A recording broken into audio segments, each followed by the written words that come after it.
The wolf stayed just far enough to be seen, never close enough to touch. Footsteps echoed through darkness, and the distance never changed.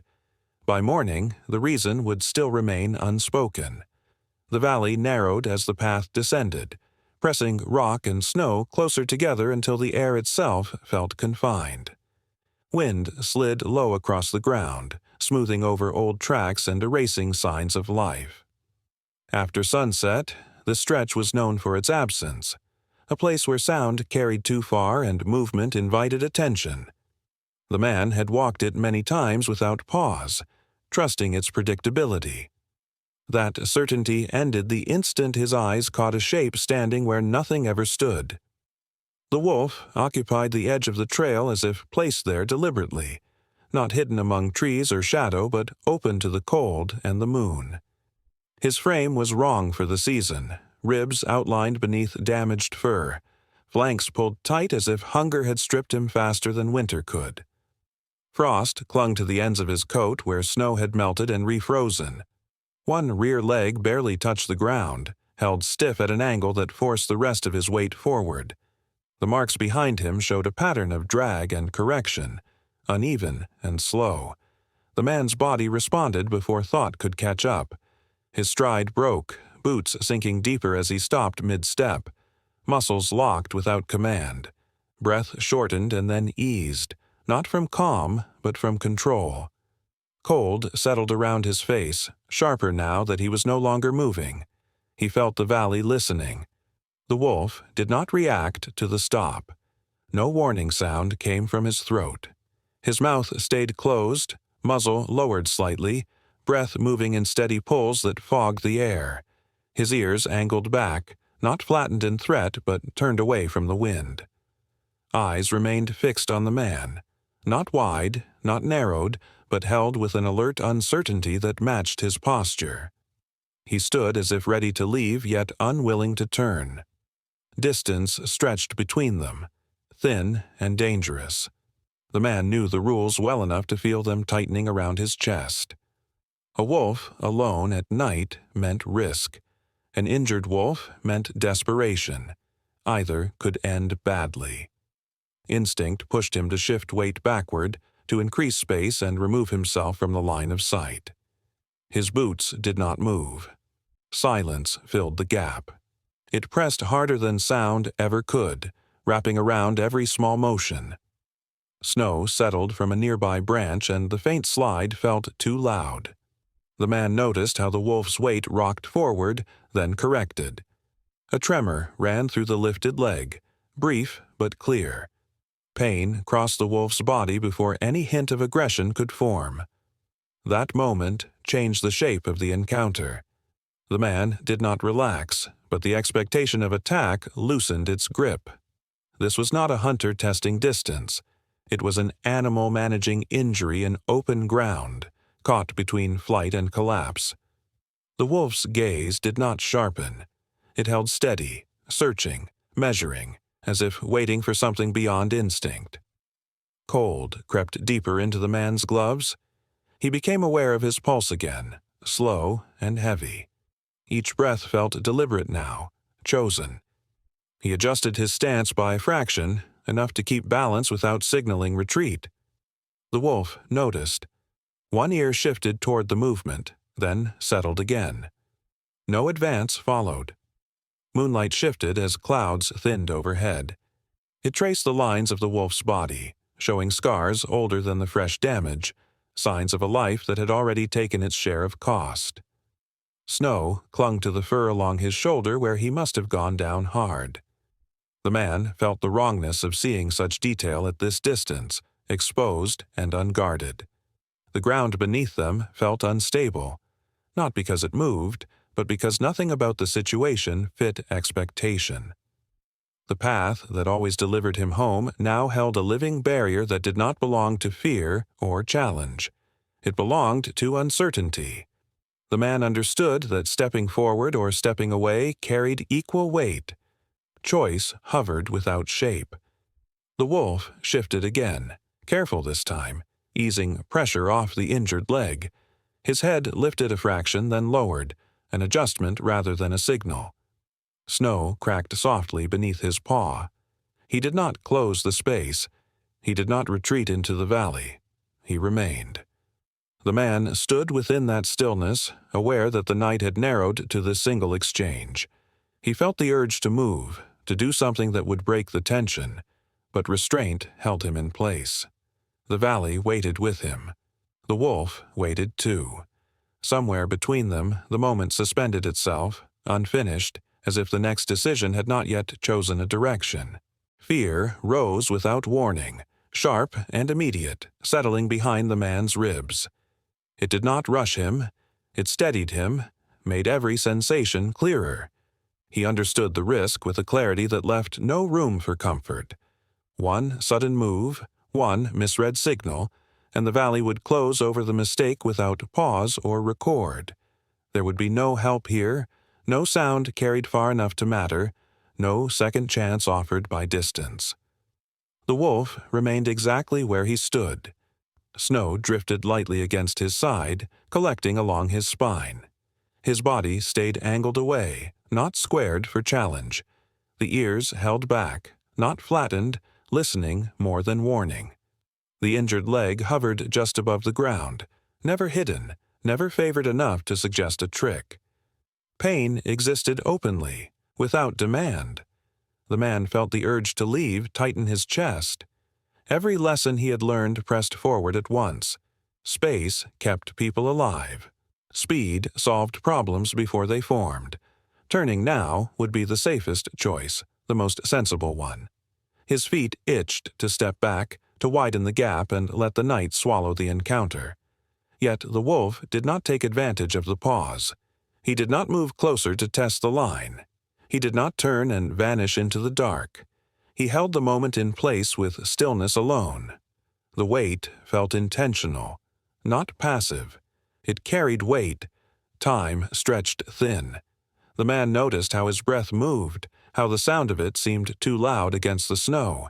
He adjusted the angle of his shoulders, keeping them open rather than squared. His hands remained visible, empty, resting near his sides. He forced his weight to stay centered, balanced enough to move but not ready to flee. The wolf's gaze followed each small shift without sharpening. No warning showed in the set of his jaw. His mouth stayed closed. Frost gathered at the edges of his whiskers as he exhaled. The distance between them held, fragile and exact. The man made the decision slowly, aware that speed would betray intention. Muscles tightened, then released as he bent his knees. The movement was controlled, deliberate, as if lowering himself through water. Snow pressed against his clothing as he descended. Cold soaked in immediately, grounding him in the action. He did not look away while he knelt. He did not stare. His eyes stayed level, soft but aware, tracking the wolf without challenge. The shift changed everything without changing the space. The boundary thinned, not broken, drawn tighter by choice rather than force. The wolf reacted, but only enough to measure. His head lifted a fraction, ears adjusting to the new angle. Weight shifted subtly through his front limbs. The injured leg remained lifted, unchanged, as if held there by principle rather than pain.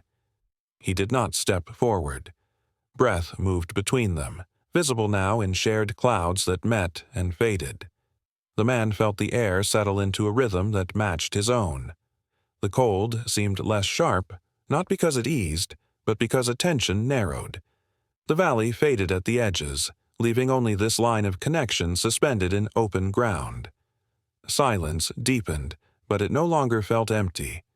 It carried intent, held by both sides without pressure. The man stayed where he was, resisting the urge to reach, to fix, to interfere. The wolf stayed too, balanced between need and caution. Trust did not arrive as relief. It arrived as restraint. Neither crossed the remaining space. Neither demanded proof. The moment held because both allowed it to. Snow continued to fall, light and steady, covering old marks while leaving the present untouched. The man understood then that standing again or turning away would end what had formed. He also knew that staying would lead somewhere he could not yet see. He remained kneeling as the night pressed closer, aware that the choice had been made not by movement, but by refusal to retreat. Night closed in with steady pressure, wind threading through the valley and filling every open space with cold. The man rose carefully from the snow, testing his footing before shifting his weight. He moved one step at a time, slow enough to allow the wolf to read every change. He did not look back. He trusted the distance to remain what it had been. The path toward shelter was narrow and uneven, marked by buried rock and hardened drifts. The man chose each step with care, placing his boots where the ground held firm. Behind him, the wolf followed without sound. The space between them stayed exact, neither shrinking nor widening. When the man paused to steady himself, the wolf stopped as well, lifting his head to watch and lowering it again when movement resumed. Wind grew louder as elevation dropped, carrying sharp edges of snow that cut against exposed skin. The man angled his body slightly to shield his face, then slowed even more. He sensed the wolf adjusting behind him, shifting weight to protect the injured leg without drawing attention to it. No impatience entered the rhythm. The pace belonged to both of them now. The shallow cave appeared as a dark break in the stone, half hidden by snow piled against its mouth. It was barely more than an overhang, but it faced away from the wind and promised stillness. The man stepped aside rather than entering first, lowering his shoulders and turning slightly to keep his shape smaller. He waited. The wolf approached the opening with caution, stopping just short of the threshold. His nose lifted, drawing in the cold air, sorting scent from stone. He did not rush inside. He measured the space, then shifted forward one careful step. The injured leg touched down briefly and lifted again. After a moment, he moved fully beneath the rock, settling just inside where the ground dipped and held. The man followed, keeping distance even within the confined space. Snow clung to the back of his clothing as he crouched near the entrance. Wind roared outside, muted now, breaking against the stone. The cave trapped their breath, turning it visible, turning time slow. Minutes passed without movement. The man let his eyes adjust, watching the outline of the wolf's body as it eased into a guarded rest. Muscles remained tight beneath fur. The head stayed up. The wolf did not sleep. He watched without staring, tracking the man's position through sound and stillness. When the man finally shifted closer, he did so in pieces. First, a knee moved, then a hand pressed into the ground. He paused after each change, allowing the wolf to accept it or reject it. The wolf's ears flicked once, then settled. No growl came, no warning.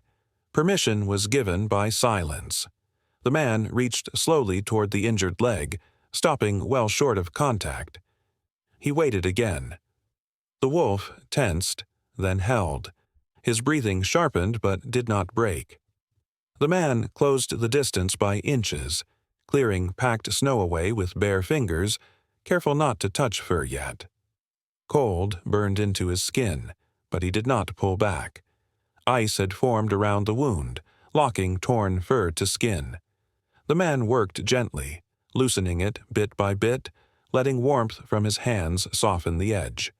When contact finally came, it was brief and controlled. The wolf flinched once, a sharp intake of breath, then forced stillness back into his body. Teeth did not show. Sound did not escape him. Pain passed through the space between them and settled without drama. The man kept his movement steady, clearing ice, easing pressure, never rushing. Each touch was followed by a pause. Each pause was respected. Time narrowed to the work alone. Snow continued to drift into the cave entrance, sealing it partway and deepening the quiet. Outside, the wind shifted tone, carrying distant cracks of ice and the low echo of moving air. Danger remained present, unseen but constant. Inside, the man and the wolf held their positions, anchored by restraint. Hours moved without measure. The man's hands stiffened. His legs cramped where he knelt. He adjusted only when necessary, careful not to break the fragile balance. The wolf's breathing gradually slowed, becoming deeper, more even. His head lowered a fraction, resting without fully surrendering. Silence became the only exchange they needed. It marked progress. It marked trust held under strain. Every movement stayed deliberate, chosen for what it avoided rather than what it gained. By the time the wind softened and the cold lost its sharpest edge, the man felt the weight of staying settle fully into his body. Fatigue pressed down, heavy and earned. The wolf remained alert but steadier now, injury managed enough to endure. They survived the night without crossing the final distance between them. When light began to thin the darkness outside the cave, both were still awake, still aware, carrying the quiet cost of the hours they had shared. Days passed without marking themselves. The valley shifted through weather and light, then settled back into its familiar emptiness. The man returned to movement shaped by habit, each step fitting into routines that required little thought. What lingered was not memory and images, but a quiet absence that followed him from place to place. The land felt wider than before, as if something unseen had been removed and the space left behind refused to close. Silence stayed with him longer than it used to. It followed him along the trail and into rest, pressing lightly but constantly. Sounds returned in pieces rather than as a whole. Wind moved through trees without urgency. Snow fell and melted without calling attention to itself. Nothing appeared wrong, yet nothing felt complete. The valley no longer asked anything of him, and that unsettled him more than danger ever had. He walked the familiar path at dusk when the light flattened and shadows stretched thin. His pace remained steady, chosen for endurance rather than speed. The ground showed no recent signs of life until his eyes caught a second set of tracks crossing the trail beside his own. They were fresh, cleanly pressed, spaced with strength and balance. He slowed without stopping, letting the sight register fully before he turned his head. The wolf stood on higher ground above the path, framed by stone and low brush. His posture was upright and composed, weight evenly set. The damaged fur had grown back in rough layers and the ribs no longer showed.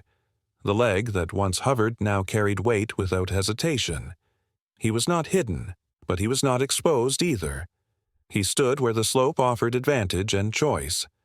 Distance remained between them, unchanged and intentional. The man did not step closer. He did not lift a hand.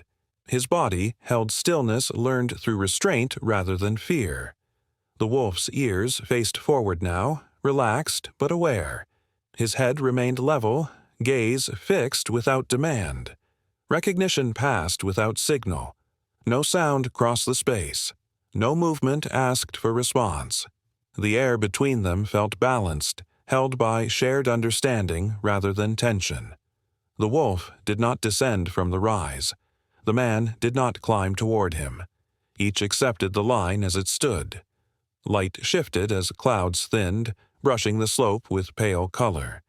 The wolf's breathing remained calm, steady enough to be seen in the rise of his chest. His eyes held the man briefly, not searching, not warning. There was no need to measure. The time for that had passed. The moment stayed brief, not because it was fragile, but because it was complete. The wolf turned his head first, scanning the tree line with controlled ease. Then his body followed, pivoting without haste. He moved away along a path chosen by instinct and familiarity, stepping between rocks with practiced certainty. The healed leg moved without pause. The man watched until the shape slipped between trees and brush, swallowed by the land that had always held him. The ground closed behind the wolf, restoring the valley to its original quiet. Tracks remained only for a short distance before snow softened their edges. Nothing demanded explanation. The man did not follow. He did not call out. He stood where he was until the light dimmed and the trail reclaimed his attention. When he turned back toward his path, the valley felt settled again. Not empty, but resolved. The memory stayed where it formed, fixed without weight or expectation. It did not press forward. It did not fade. It remained intact, held in stillness, complete in its silence.